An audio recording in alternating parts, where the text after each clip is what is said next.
জীবন শেখার এভরি মোমেন্টে সবাইকে স্বাগত। আজকে আমি হাজির হয়েছি নতুন একটা রেসিপি নিয়ে। রেসিপিটা তৈরি করার জন্য আমি নিয়ে নিয়েছি 6 পিস বাটা মাছ। এর মধ্যে আমি লবণটা দিয়ে দিলাম।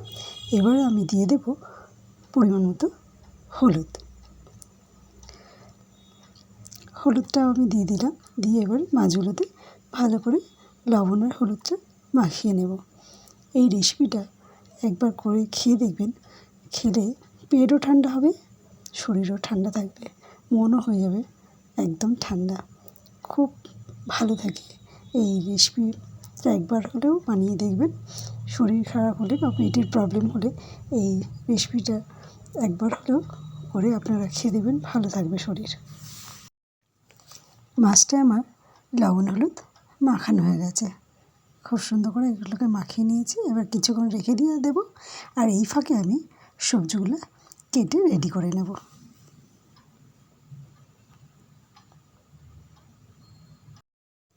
মাছ ভাজার জন্য তেলটা গরম হতে বসিয়ে দিয়েছি।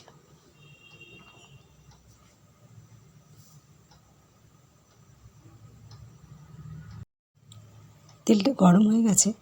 এবার আমি তেলটাকে একটু কড়াইয়ের গায়ে লাগিয়ে দেব।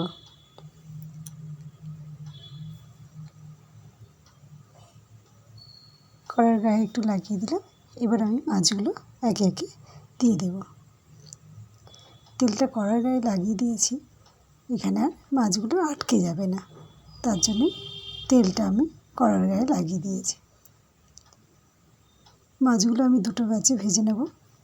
এখানে আমি 3টে মাছ দিলাম আর বাকিটা পরে ভাজবো।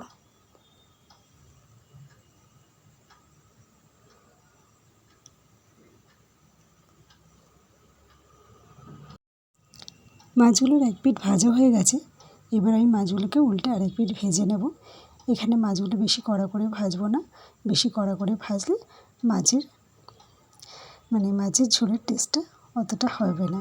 তাই এখানে একটু নরম করে ভাজবো, মাছের ঝোলের টেস্টটা অপূর্ব হবে। মাছগুলো ভাজা হয়ে গেছে। এবার মাছগুলো আমি তুলে নেব। দেখুন, মাছগুলো খুব সুন্দর করে ভেজে নিয়েছি। খুব কড়াও হয়নি, আবার খুব নরমও হয়নি, একদম মিডিয়াম আমি মাছগুলো ভেজে নিয়েছি। মাছগুলো আমি তুলে নিলাম। এবার আমি আরেকটা ব্যাচে যে মাছগুলো বাকি আছে সেটাকে ভেজে নেব। মাছগুলো কড়াই দিয়ে দিলাম। এবার এগুলোকে আমি ভালো করে ভেজে নেব।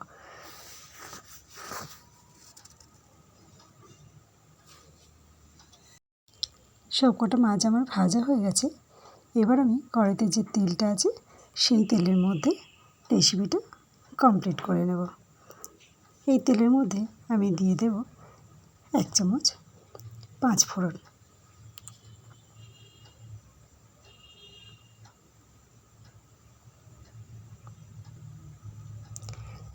ফোড়নটা দিয়ে দিলাম। এর থেকে সুন্দর স্মেল বেরোতে শুরু করলে তারপর আমি সবজিগুলো দেব। ফোড়নটা থেকে সুন্দর স্মেল বেরোতে শুরু করেছে। এবার আমি এর মধ্যে দিয়ে দেব আগে থেকে কেটে রাখা আলুটা দিয়ে দিলাম। দিয়ে একটু ভালো করে ভেজে নেওয়ার পরে এর মধ্যে আমি দিয়ে দেব একটু লবণ দিয়ে দিলাম। দিয়ে এবার আলুটাকে একটু নাড়িয়ে চাড়িয়ে লবণটাকে মিশিয়ে দেব সমস্ত আলুর সাথে।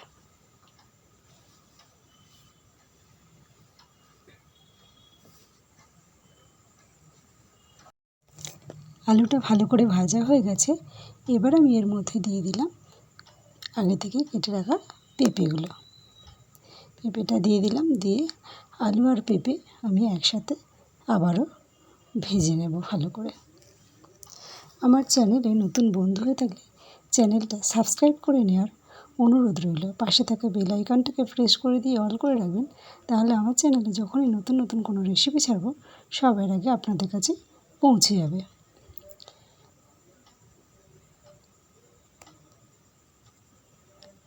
আরেকটা অনুরোধ আপনাদের কাছে রইল, আমার রেসিপি যদি আপনাদের পছন্দ হয়ে থাকে তাহলে শেয়ার করে দেবেন বন্ধুদের কাছে।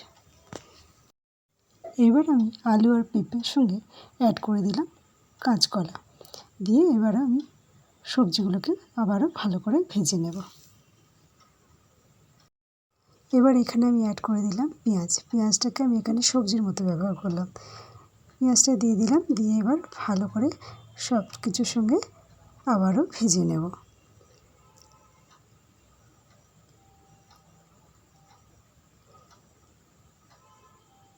এবার আমি এখানে অ্যাড করে দেব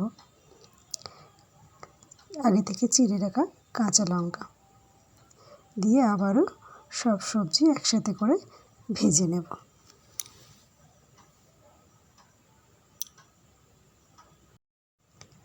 এবার এখানে আমি অ্যাড করে দেব 1 চামচ হলুদ গুঁড়ো। হলুদ গুঁড়োটা দিয়ে দিলাম, দিয়ে এবার সমস্ত সবজির সঙ্গে খুব ভালো করে মিশিয়ে ভেজে নেব।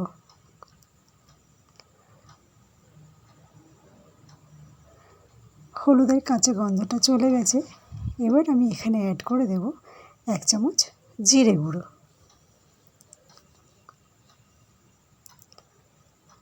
যেহেতু চামচটা খুব ছোট, তাই আমি জিরে গুঁড়োটা দুবারে দিলাম। জিরে গুঁড়োটা দিয়েও আমি মশলাটাকে আবারও সবজির সঙ্গে খুব ভালো করে কষিয়ে নেব। এবার আমি এখানে অ্যাড করে দেব ধনে গুঁড়ো।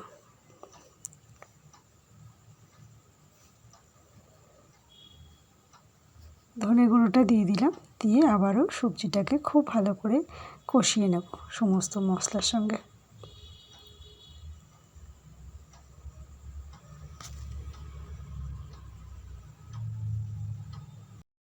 মশলাটা খুব ভালো করে কষানো হয়ে গেছে, সবজি থেকে তেল ছাড়তে শুরু করেছে।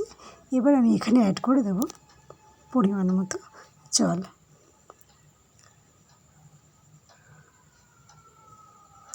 জলটা দিয়ে দিলাম, এবার সবজিগুলো খুব ভালো করে একটু নাড়িয়ে চাড়িয়ে দেব, দিয়ে এটাকে ফুটতে দেব।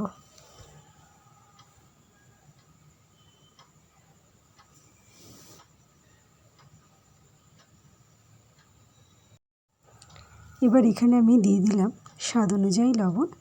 লবণটা দিয়ে খুব ভালো করে নাড়িয়ে চাড়িয়ে লবণটাকে সমস্ত সবজির সঙ্গে মিশিয়ে দিলাম, দিয়ে এবার এটাকে ঢাকা চাপা দিয়ে কিছুক্ষণ ফুটতে দেব। ঝোলটা আমি 5 মিনিট ফুটিয়ে নিয়েছি। নেওয়ার পরে এখানে আমি আগে থেকে ভেজে রাখা মাছগুলো দিয়ে দিলাম। এখানে আমি চার পিস মাছ দিলাম, আর 2 পিস মাছ ভাজা রেখে দিলাম খাওয়ার জন্য। দিয়ে এই ঝোলটাকে আমি আরও কিছুক্ষণ ফুটিয়ে নেব।